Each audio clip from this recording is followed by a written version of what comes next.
The stars looked like tiny white dots from the observation deck of the Distant Seeker *. Captain Reed stood with his forearms clasped behind his back, his pale blue skin reflecting the glow of distant suns. For 300 years, he had traveled through the empty reaches of space. For 300 years, he had found nothing but rocks, gas, and the occasional simple life form.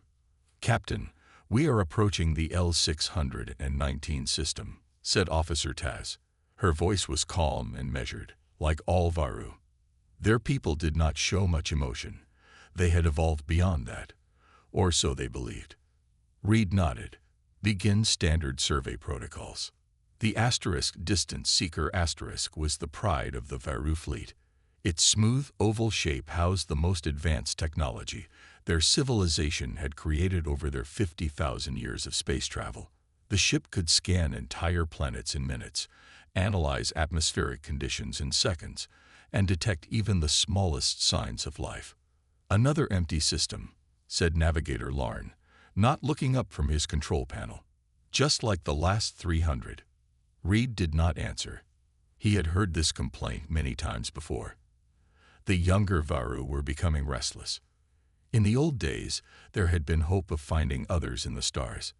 But after thousands of years of exploration, and finding nothing more advanced than simple bacteria, most Varu had accepted that they were alone. "The High Council expects a full report by the end of the cycle," said Reed. "We will complete our survey of this system, and then return home." The Distant Seeker moved silently through space, approaching the first planet in the L-619 system. It was a gas giant, like so many others they had cataloged.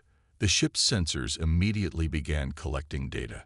"Standard composition," reported Science Officer Mel. "Hydrogen, helium, trace amounts of methane. No surprises." Reed felt a familiar emptiness in his chest. He had joined the exploration fleet as a young officer, full of dreams about meeting other intelligent life. Now, as a captain nearing the end of his career, he had accepted the truth that the Varu Council had declared. They were alone in the universe. Intelligent life was a rare accident that had happened only once. "Moving to the second planet," announced Larn. The second planet was a barren rock, too close to its sun to support life. The ship's computers added it to the ever-growing database of lifeless worlds. "Third planet approaching," said Taz. "Initial scans show an atmosphere. Nitrogen, oxygen, carbon dioxide." Reed felt the familiar routine washing over him. They would find simple plant life, perhaps some basic organisms in oceans if the planet had them. They would take samples, catalog the findings, and move on. The same procedure they had followed for thousands of years. "Captain," said Mel suddenly, her voice changing tone slightly. The closest a Varu ever came to showing surprise. "I'm detecting unusual energy readings from the third planet." Reed turned his head. "What kind of readings?" "Artificial patterns. Organized. Not natural." Mel's 6 fingers moved quickly across her control panel. "And there's more. Radio waves, transmission signals." The bridge fell silent. Reed felt his heart beating faster in his chest. "Check the equipment," he ordered. "Run a diagnostic." "Already done, Captain," said Mel. "Equipment is functioning perfectly. These readings are real." Reed moved to the main viewing screen. The third planet was coming into view, a blue and green world with white clouds swirling in its atmosphere. It looked like countless others they had visited, except for one thing. Tiny points of light on the dark side of the planet. Lights that did not flicker like volcanoes or lightning. Lights that formed patterns. "Magnify Sector 4, ordered Reed. The screen zoomed in. The lights formed lines and clusters. Cities. They were looking at cities. "Intercept one of the radio transmissions," said Reed, his voice steady despite the storm building inside him. After a moment, sounds filled the bridge. Strange sounds, unlike anything the Varu had ever heard. Patterns. Language. Music. "It can't be," whispered Larn. But it was. After 50,000 years of space exploration, After cataloging more than 30,000 planets, after the Varu had accepted their solitude in the universe, they had found what they had stopped looking for. The Varu High Council's response came faster than Reed expected. Their message was clear: observe only. Do not make contact. Collect data and return to the homeworld immediately. Reed read the orders twice, standing alone in his private quarters. The blue light of his communication screen cast shadows across his face. 3 of his hands gripped the edge of his desk, while the 4th rubbed the smooth skin on his head, a habit from his younger days. "Captain, the crew is asking questions," said Officer Taz, standing at the doorway. "They want to know what we will do next." Reed turned off the screen. "We have our orders. We will observe from a distance and gather information. Nothing more." Taz stepped into the room, her movements careful and measured. "This discovery changes everything we know about our place in the universe. The crew believes we should attempt communication. The first contact protocols were written 10,000 years ago," said Reed. "They have never been used, but they exist for a reason. We must be careful." The distance seeker moved into a higher orbit around the 3rd planet, staying hidden behind one of its moons. From this position, they could scan the planet without being detected by the primitive technology of its inhabitants. Science Officer Mel worked day and night, analyzing the data they collected. The information filled their computers faster than they could process it. "This species calls themselves humans," Mel reported during the evening briefing. "They have existed as a civilization for only a few thousand years. Their technology is primitive compared to ours, but they are advancing at an unusual rate." "Are they dangerous?" asked Navigator Larn. Mel displayed images on the main screen. The creatures had 2 arms, 2 legs, and strange patches of fur on parts of their bodies. They walked upright, like the Varu, but were smaller and appeared physically weaker. "They fight among themselves," said Mel. "Their history is filled with conflicts, but they also create art, music, and literature. They explore their world and recently began exploring space around their planet. They are complex." Reed studied the images. The humans looked so different from the Varu. Their skin came in various colors instead of the uniform blue of his people. Their faces showed emotions openly: happiness, anger, sadness, expressions that the Varu had evolved away from thousands of years ago. "The Council wants us to leave as soon as possible," said Reed. "They fear what contact with another intelligent species might do to our society." "And what do you think, Captain?" asked Taz. Reed did not answer immediately. He had served the Council faithfully for centuries. He had always followed orders.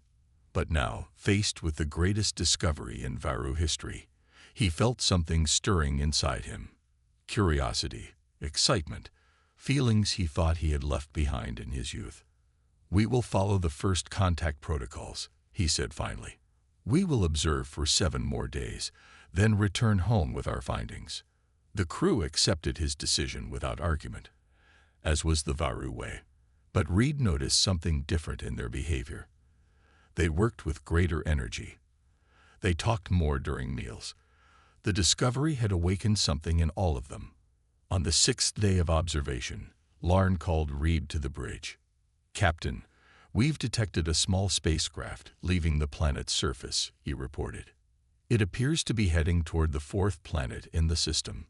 Reed watched as the small human vessel moved away from its homeworld. It was crude by Varu standards, but the fact that these humans had achieved space travel in their short history was remarkable. "Track its path," ordered Reed, "but maintain our distance." Hours later, Mel's voice came urgently through Reed's communication device. "Captain, the human ship has encountered a problem. Their propulsion system is failing.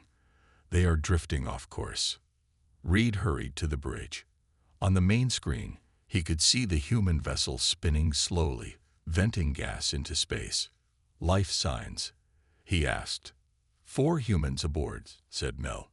"Their life support systems are still functioning, but failing. Without assistance, They will not survive. The human spacecraft tumbled through the darkness, trailing a thin cloud of escaping oxygen.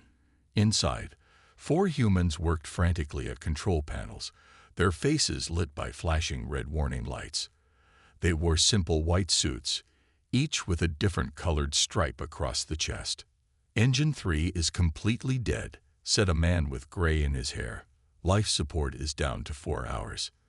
"Keep trying the radio, Jones," ordered a woman with dark skin and short black hair. The patch on her suit read Captain Miller. "Someone back at base must hear us." On the bridge of the Distant Seeker Reed watched the humans on the main screen. The Varu ship's advanced systems could see inside the human vessel as easily as looking through glass. "They cannot fix their ship," said Mel, "and they are too far from their home for another rescue." "Then we will help them," said Reed. "Larn, bring us alongside. Taz, prepare the docking tube. Mel, make sure the translation matrix is working." The massive Varu ship moved silently through space, approaching the much smaller human vessel. It was like a whale swimming up to a rowboat. "They've seen us," said Larn. On the screen, the humans had stopped working. They were staring out their windows at the Varu ship, their faces showing clear shock. One of them reached for a small object at his side. A weapon, Reed realized. "They're afraid," said Taz. "Of course they are," said Reed. "They believe they are alone in the universe. And now they are not." The Distant Seeker extended a long, flexible tube toward the human ship. It connected with a soft thump, forming an airtight seal. "Captain," said Mel, "the translation matrix is ready, but it needs more data to be fully accurate. Our first conversations will be rough." Reed nodded. "Open a communication channel." He cleared his throat, an old habit from his days as a young officer. "Human vessel, this is Captain Reed of the Varu ship Distant Seeker. We have come to help you. Your ship is damaged. We can bring you aboard our vessel." There was a long silence. On the screen, the humans looked at each other, their faces showing a mix of fear, disbelief, and hope. Finally, the woman with the captain's patch spoke. "This is Captain Miller of the Earth Mining Corporation, ship Prospect *. Who? What are you?" The translation was imperfect, but Reed understood the question. "We are the Varu. We come from a world far from here. We mean you no harm." Another long pause. The humans spoke quickly among themselves, their expressions changing rapidly in a way that fascinated Reed. The Varu had long ago learned to control their emotions, to speak and act with careful thought. These humans seemed to feel everything so openly. "We have no choice," Miller finally said to her crew. Then, to Reed, "We accept your help." The next hour was unlike anything in Reed's 300 years of space travel. The Distant Seeker's medical bay was prepared to receive the humans. The artificial gravity was adjusted to match Earth's pull. The air mix was changed to match their atmosphere. When the inner door of the docking tube opened, Reed stood waiting with Taz and Mel. The first human to step through was Captain Miller. She was much shorter than the Varu, barely reaching Reed's chest. Her eyes widened as she looked up at the blue-skinned aliens with 4 arms and no hair. "Holy," she whispered, the translation matrix struggling with the word. The other 3 humans followed her, moving with quick, jerky motions that seemed strange to the Varu. One of them, a younger man with light hair, kept his hand near his weapon. "Welcome aboard the Distant Seeker *, said Reed, performing the traditional Varu greeting with his 4 hands spread wide. "I am Captain Reed." "Captain Lisa Miller," she said, extending one hand toward him. Reed looked at the outstretched hand, uncertain what to do. Mel whispered in his ear, the translation matrix having analyzed human cultural databases. "It is a greeting gesture, Captain. You are to hold her hand briefly." Reed reached out one of his lower hands and carefully took Miller's small hand in his. Her skin felt warm, almost hot to his touch. Varu body temperature was much lower than human. "This is my first officer, Jones," Miller said, nodding to the gray-haired man. "Engineer Patel," she indicated a woman with brown skin, and Security Officer Davis, the man with the light hair who was still watching the Varu with suspicious eyes. "You're actually aliens," said Patel, her voice filled with wonder. "Real aliens." "To us, you are the aliens," said Mel, and the translation matrix conveyed what might have been humor in her voice. The humans settled into a section of the distant seeker that Mel had prepared for them. The temperature was raised to match Earth conditions, the lighting adjusted to the yellow-orange glow they were used to rather than the blue-green light the Varu preferred. Reed had ordered the ship's food processors to create meals that matched human dietary needs. "You're saying your people have been traveling in space for 50,000 years?" asked Jones, the first officer. He sat across from Reed in what the humans now called their common room. "Yes," said Reed. "We developed faster than light travel very early in our history." Jones shook his head. "Humans have only been in space for about 100 years. We still can't travel faster than light." Reed noticed how the humans always showed their emotions so openly. Jones's face displayed what the translation matrix identified as amazement and disbelief. The Varu had evolved away from such expressions long ago, considering them unnecessary and inefficient.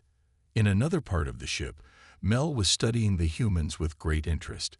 She had connected monitoring devices to their rooms, with their permission, and was collecting data on their biology.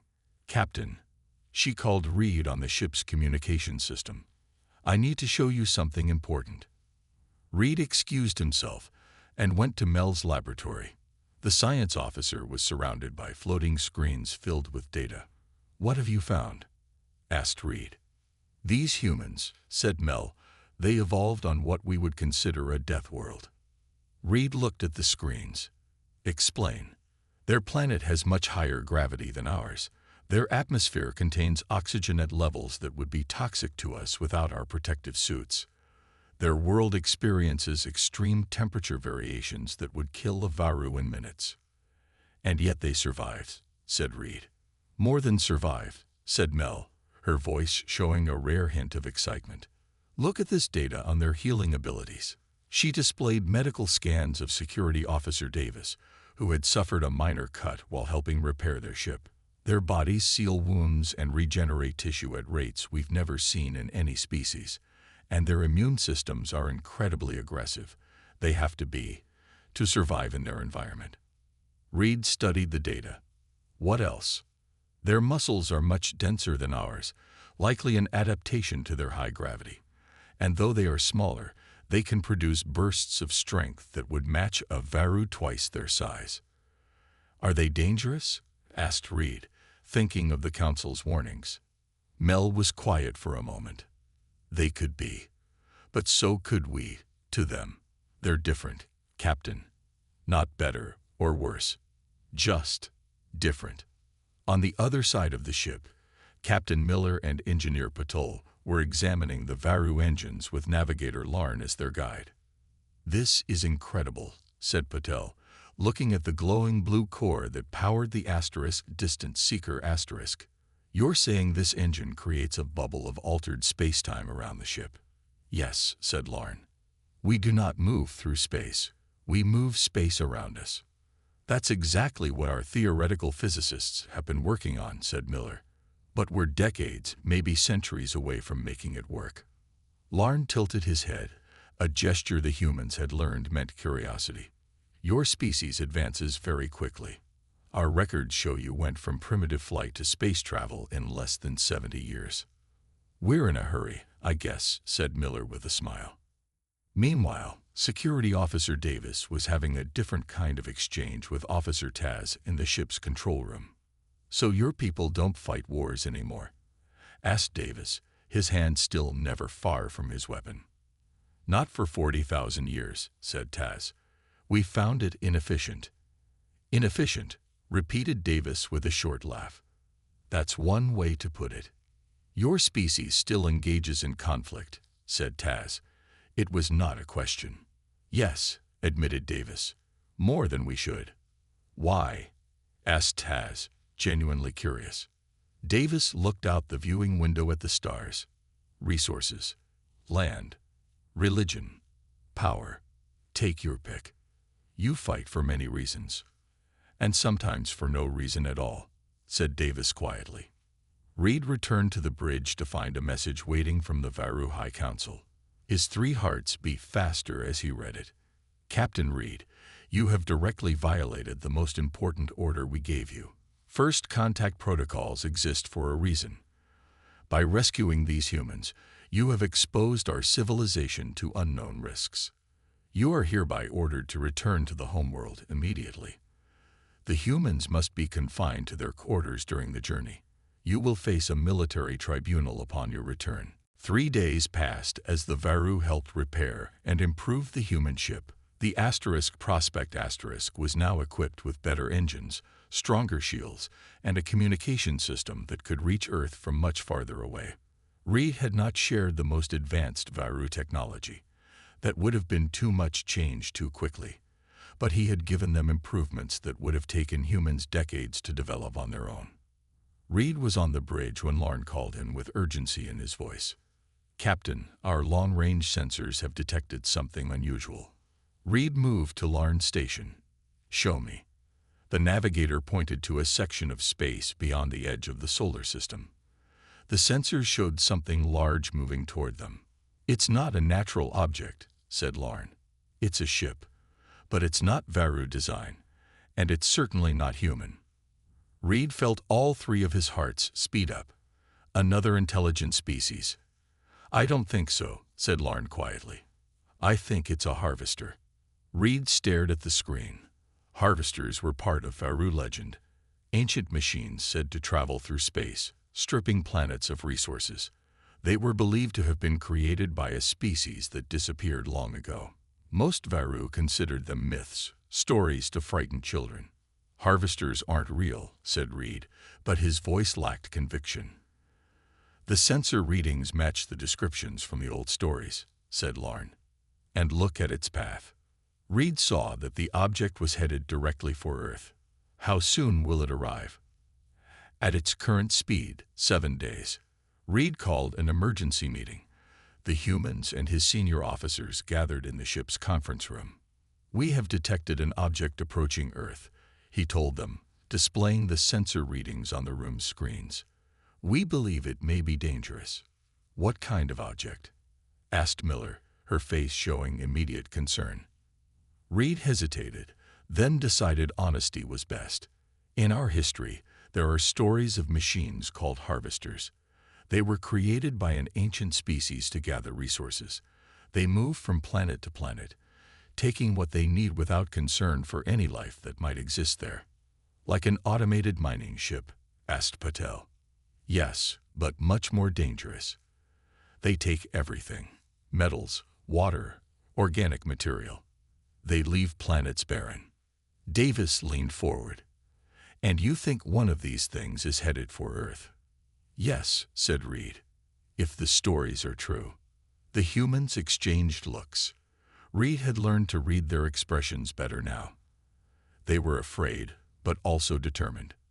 How do we stop it? Asked Miller. Reed was surprised by the question.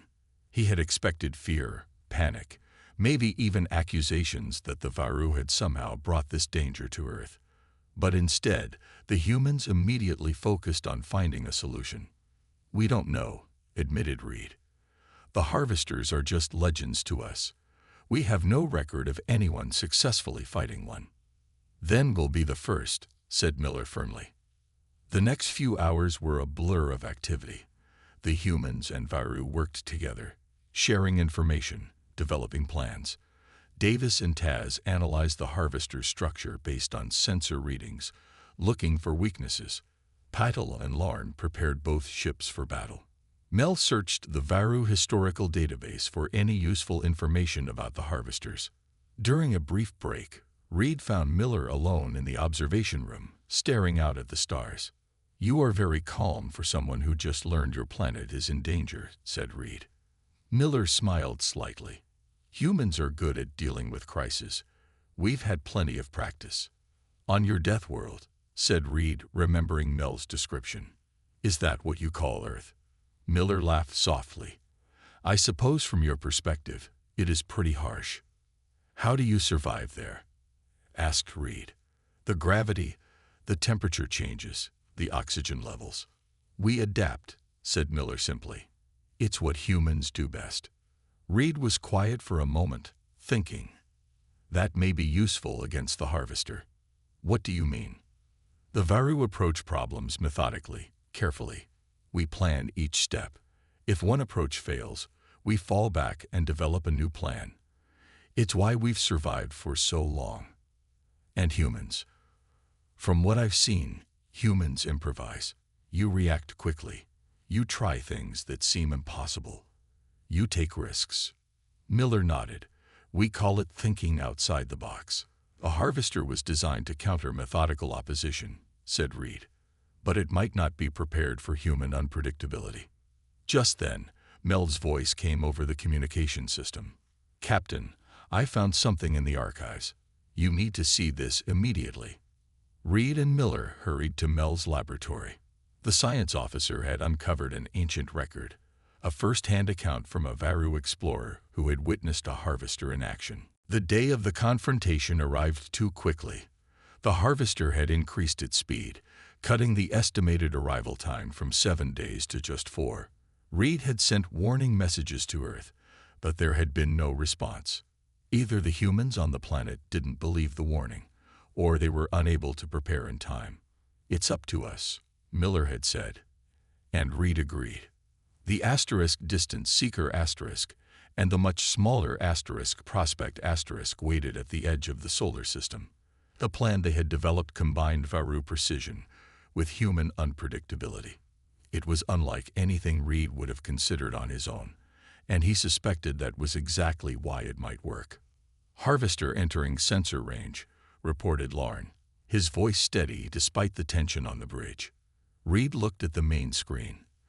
The harvester was massive, at least 5 times larger than the asterisk distance seeker asterisk. It resembled a giant metal spider with dozens of appendages extending from its central body. Some were equipped with cutting tools, others with collection mechanisms. The entire structure pulsed with a sickly green energy. It's even more terrible than the legends described, whispered Taz. Miller's voice came through the communication system from the asterisk prospect asterisk. Remember the plan. Let it get a good look at us before we make our move. Reed nodded, though Miller couldn't see him. Understood. Weapons on standby. Shields at maximum. The 2 ships held their position as the harvester approached. Reed felt a growing sense of dread. This machine had likely destroyed countless worlds before. The Varu had avoided it through sheer luck for 50,000 years. And now they were deliberately confronting it. It's scanning us, reported Mel. It seems to be confused. Explain, said Reed. The pattern of its sensor beams keeps shifting. I think it's trying to categorize us and can't decide what we are. Miller's laugh came through the speakers. It's never seen a Varu and human working together before. We're throwing off its programming. It's slowing down, said Lauren, changing course slightly. Reed felt a flicker of hope. Is it avoiding us? No, said Lauren after a moment. It's taking a wider approach angle. I think it's being cautious. Perfect, said Miller. Phase 1 is working. It's noticed us, and it's being careful. Reed had never met a species that could sound so pleased about being noticed by a deadly machine. The human capacity for finding positive aspects in terrible situations continued to amaze him. The harvester is launching smaller units, reported Taz suddenly. Reed watched as dozens of smaller machines detached from the main harvester body. They were about the size of shuttlecraft and moved much faster than the main vessel. Scout units, said Reed. They'll try to determine if we're worth harvesting. Time for Phase 2, said Miller. Ready, Captain Reed. Ready, said Reed, though he felt anything but. The plan they had developed seemed so risky, so improbable. But that was exactly why Miller believed it would work. "Execute Phase 2, ordered Reed. The prospect suddenly accelerated toward the approaching scout units, weapons firing. The small human ship weaved between the scouts with surprising agility, damaging several but not destroying them. "They're following me," reported Miller, excitement in her voice. "All scouts have changed course to pursue." This was the most dangerous part of the plan. The prospect had to lure the scouts away from the main harvester without being caught. The human ship darted and turned in ways Reed had never seen a spacecraft move, avoiding the grasping arms of the scout units by impossibly small margins. "Your species would make excellent pilots," commented Lorne, watching Miller's flying with open admiration. "Execute Phase 3, ordered Reed. The distance seeker powered up its main engines and moved toward the harvester. Without its scouts, the massive machine was slower to react.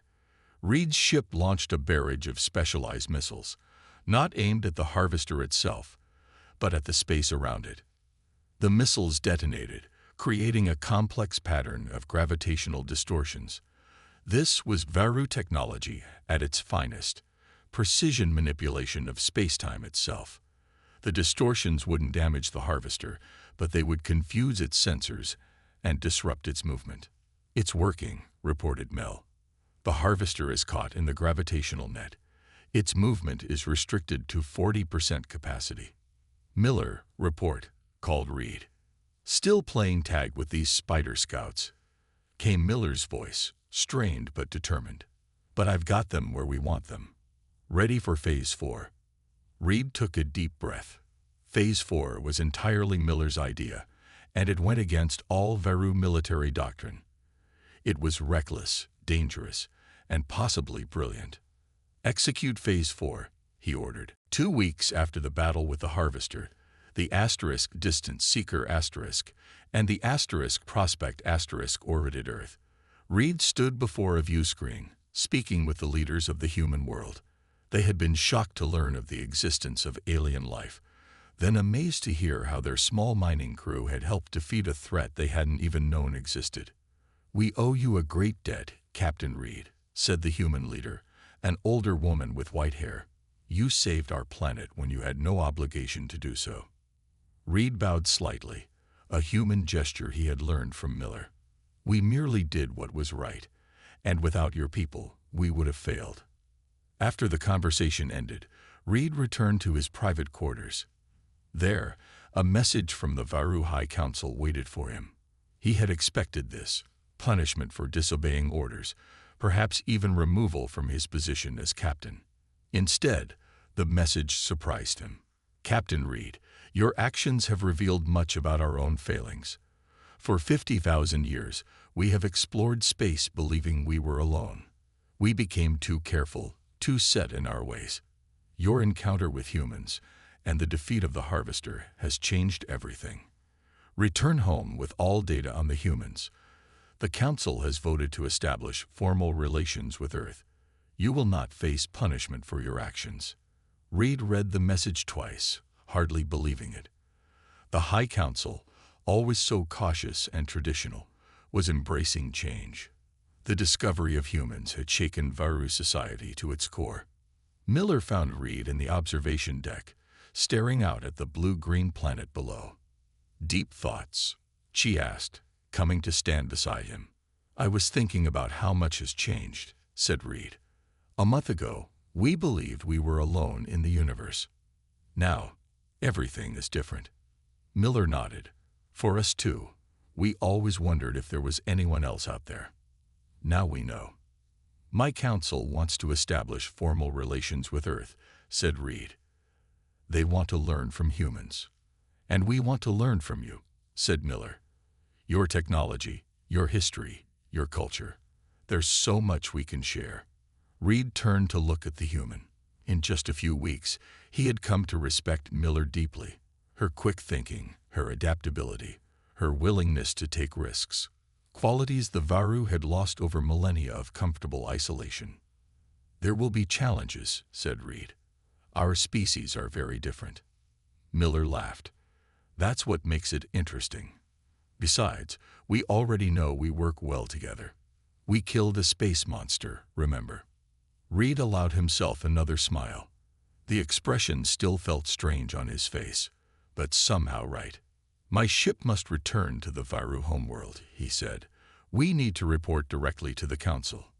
I know, said Miller, but you'll come back. Yes, said Reed. I have requested to be named the official Varu ambassador to Earth. Miller's face broke into a wide grin. That's perfect. And Earth is already talking about building a proper space station for diplomatic meetings. They're calling it Unity Station. The next day, the crews of both ships gathered in the docking bay for farewells. The humans would return to Earth in the improved Prospect while the Distant Seeker would begin its journey back to the Varu homeworld. I've been authorized to give you this, said Miller, handing Reed a small device. It's a complete database of human history, science, art, and culture. So you can study us while you're gone. Reed accepted the gift with all four hands, showing the proper Varu respect. And this is for you, he said, giving Miller a similar but more advanced device. Selected knowledge from our archives. Nothing that would be too disruptive, but enough to help your species advance. Miller looked at the small object with wonder. This could change everything for us. That's the idea, said Reed. The Harvester was only one of many dangers in the galaxy. Our species are stronger together than apart. The humans prepared to return to their ship. Davis, who had been so suspicious at first, now clasped forearms with Taz in the warrior's greeting he had learned from her. Patil was deep in conversation with Larn about engine modifications.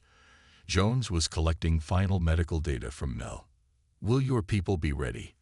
Asked Reed quietly to Miller. For everything this means. The galaxy is vast, and now that we know we're not alone, there will be more discoveries, more challenges.